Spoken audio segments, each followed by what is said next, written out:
আসসালামু আলাইকুম সবাইকে, আশা করি সকালে ভালো আছো। তো আমিও আছি আলহামদুলিল্লাহ, আজকে অনেক ভালো। আর তোমরা তো বুঝতেই পারছো ভিডিও দেখে যে সৌদি আরব থেকে আমার মামা দেশে আসতেছে, তো তাকে নিয়ে আসার জন্য আমরা এই মুহূর্তে রওনা দিব। তো ওই দিক দিয়ে আমাদের গাড়ি চলে আসছে, আমরাও রেডি হয়ে বসে আছি কোন সময় গাড়ি আসবে, আর গাড়ি চলে আসছে। আর দেখো আজকের দিনটা আমাদের জন্য খুবই খুশির দিন, কারণ দীর্ঘদিন পরে আবার মামার সাথে দেখা করতে পারবো, দেখা হবে। আর এদিক দিয়ে আমরা এয়ারপোর্টের উদ্দেশ্যে গাড়ি নিয়ে রওনা হয়ে গেলাম। আর অন্য দিক দিয়ে তো তোমরা দেখতেই পাচ্ছিলা যে মামা এয়ারপোর্টের ভিতরে চলে আসছিল, এয়ারপোর্টের ভিতরে দুই মামা মিলে। আর এদিক দিয়ে ফাইনালি তো তোমরা দেখতেই পাচ্ছ মামা বিমানের ভিতরে বসে আছে এই মুহূর্তে।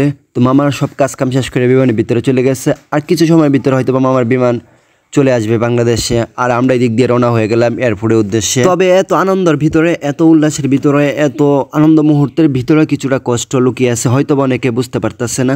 আর সেটা হলো, তোমরা তো দেখতেই পাচ্ছিলা দুটা মানুষ একসাথে আসছিল এয়ারপোর্টের ভিতরে, আর দুটাই হলো আমার মামা, আপন মামা। ছোট মামা চলে আসছে বাড়িতে, আর মেজু মামা আসতে পারে না এখনো, তো হয়তো বা সে আর অনেক পরে আসবে। তো তাকে আমরা সবাই অনেক বেশি মিস করি, পরিবারের সবাই খুব বেশি মিস করি। আর হ্যাঁ, সামনে আরেকটি বড় আনন্দ আছে, সেটা হলো আমার বড় মামা দুবাই থাকে, সেও খুব তাড়াতাড়ি চলে আসবে বাড়িতে, আর তাকে নিয়ে আসার জন্য আবার আমরা এয়ারপোর্টে আসবো। তবে বড় মামা আসার সময় একটু মজা হবে বেশি, কারণ মামার খুবই ইচ্ছে মামা এয়ারপোর্ট থেকে হেলিকপ্টারে করে আমাদের গ্রামে আসবে, মানে আমাদের বাড়িতে আসবে, মামাদের বাড়িতে আসবে। আর এটা হলো আমার বড় একটি ইচ্ছে, ইনশাল্লাহ এই ইচ্ছাটা পূর্ণ হবে, তোমরা সবাই দোয়া করবা। আর আমরা এই মুহূর্তে চলে আসলাম কাপাসিয়া পের হয়ে চলে আসলাম, রাজিন্দাপুর রাস্তায় আসছি। আর দেখো মামা আসবে 1:10, এই মুহূর্তে বাজে 11:20। তো আরো কিছুটা সময় হাতে আছে, সমস্যা নেই, আমরা রিল্যাক্সে যাচ্ছি। আর দেখো আজকে আমার এতটা খুশি লাগতেছে, এতটা ভালো লাগতেছে যা বলার বাইরে। আমার ছোটবেলার বন্ধু, মানে মামা কিন্তু আমার বন্ধুর মতো, সবসময় একসাথে আমরা চলাফেরা করছি, একসাথে পড়াশোনা করছি, তো সেই ভালো লাগছে। আর দেখো আমি আগে থেকে ভাবছিলাম মামাকে এয়ারপোর্টের ভিতরে ফুল দিয়ে ওয়েলকাম জানাবো, আর বাড়ির এদিকে ফুল পাইনি। খুবই কষ্টকর বিষয় হলো, রাস্তায় ফুল পাচ্ছিলাম না। তো গাজীপুর গিয়ে দেখি এক জায়গায় ফুল ছিল, তো ওই জায়গায় গাড়ি থামাতে দেয় না, তো গাড়িকে বলছি সামনে যাওয়ার জন্য, আর আমি এদিক দিয়ে ফুল নিতেছিলাম। আর দেখো এই জায়গায় ফুল ছোট ছোট বেশি ছিল, আর হ্যাঁ পিছনে বড় ফুল ছিল, আমি দেখি নাই। তারপরে ছোট ফুলে অর্ডার দিয়ে দিছিলাম বড় করে বানিয়ে দিতে। আর দেখো এই মুহূর্তে এমন একটি ঝামেলা আছে, দেখো এটা 4 রাস্তা মোড়, গাজীপুর চৌরাস্তা 4 রাস্তা মোড়, আর এই মোড়ের মাঝে গাড়ি থামাতে একদমই দেয় না, একদমই নিষেধ। এত ঝামেলার মাঝে আমি ফুলটা নিয়ে নিলাম, কারণ আমার খুবই ইচ্ছে মামাকে ফুল দিয়ে স্বাগতম জানাবো। তো যাই হোক, স্বপ্নপূর্ণ হলো, অলরেডি বড় একটি ফুল নিয়ে নিলাম। আর এই মুহূর্তে আমার হেঁটে হেঁটে যেতে হবে অনেকটা রাস্তা, আর আমি ড্রাইভারকে বলছিলাম সামনে গিয়ে দাঁড়াতে, আর ড্রাইভার সামনে দাঁড়িয়ে আসছিল, আর অলরেডি আমি হেঁটে হেঁটে চলে গেলাম গাড়িতে। দেখো মামার জন্য এই ফুলটা নিতে পেরে আমার অনেক ভালো লাগতেছে, অনেক ভালো লাগতেছে। আর অন্য দিক দিয়ে হয়তো মামা এয়ারপোর্টে চলে আসছে। আর ফাইনালি চলে আসলাম আমরা এয়ারপোর্টের সামনে। আর এই মুহূর্তে ঘড়ির টাইম 1:20, আর 1:10 মামা নামার কথা ছিল। আর হ্যাঁ, 1:10 নেমে মামা আমাদেরকে ফোন দিচ্ছে।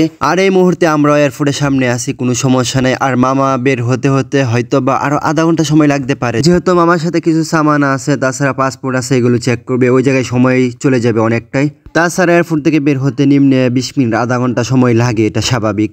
আর এই মুহূর্তে আমরাও চলে আসলাম এয়ারপোর্টের সামনে। দেখো হযরত শাহজালাল আন্তর্জাতিক বিমানবন্দর, ঢাকা। দেখো আজকে আমার সাথে কে কে আসছিল সেটা তো পরিচয় করে দিই নাই। দেখো প্রথমত আমার খালু আসছে, তারপরে নানু আসছিল, আমার ছোট বোন, তারপর মামি আসছিল, তো সবাই একসাথে আসছি। আর এই মুহূর্তে আমি গেটের সামনে ওয়েট করতেছিলাম, ফুল নিয়ে দাঁড়িয়ে আছি মামার জন্য। মামা কোন সময় আসবি, মামাকে আমি ফুল দিয়ে ওয়েলকাম জানাবো, মামা তুমি তাড়াতাড়ি আসো।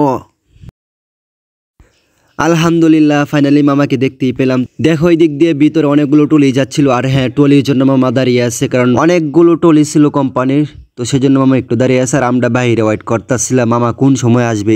আর সহ্য হচ্ছে না মামারে কোন সময় আমি ফুল দিয়ে স্বাগতম জানাবো। তো আমার আসলে অনেক ভালো লাগতেছে এই মুহূর্তে মামাকে দেখে, আর অনেক বেশি ভালো লাগতেছে, কতদিন পর যে আবার দেখতে আসছি। হাবিবি come to Bangladesh.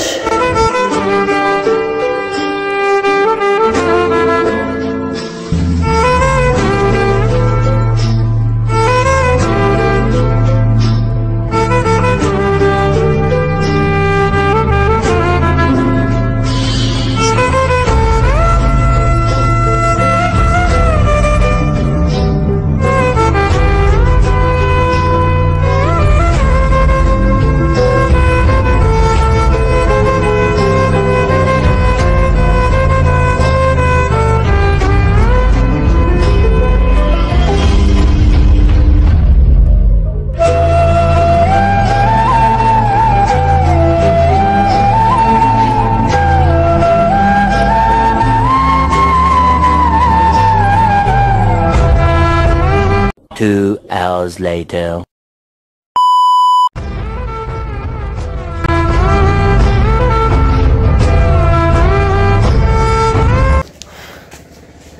Guys finally আমরা চলে আসলাম বাড়িতে, মামাকে সাথে নিয়ে চলে আসলাম বস।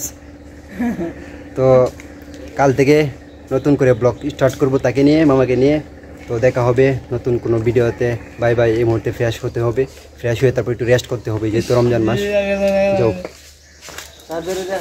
তাই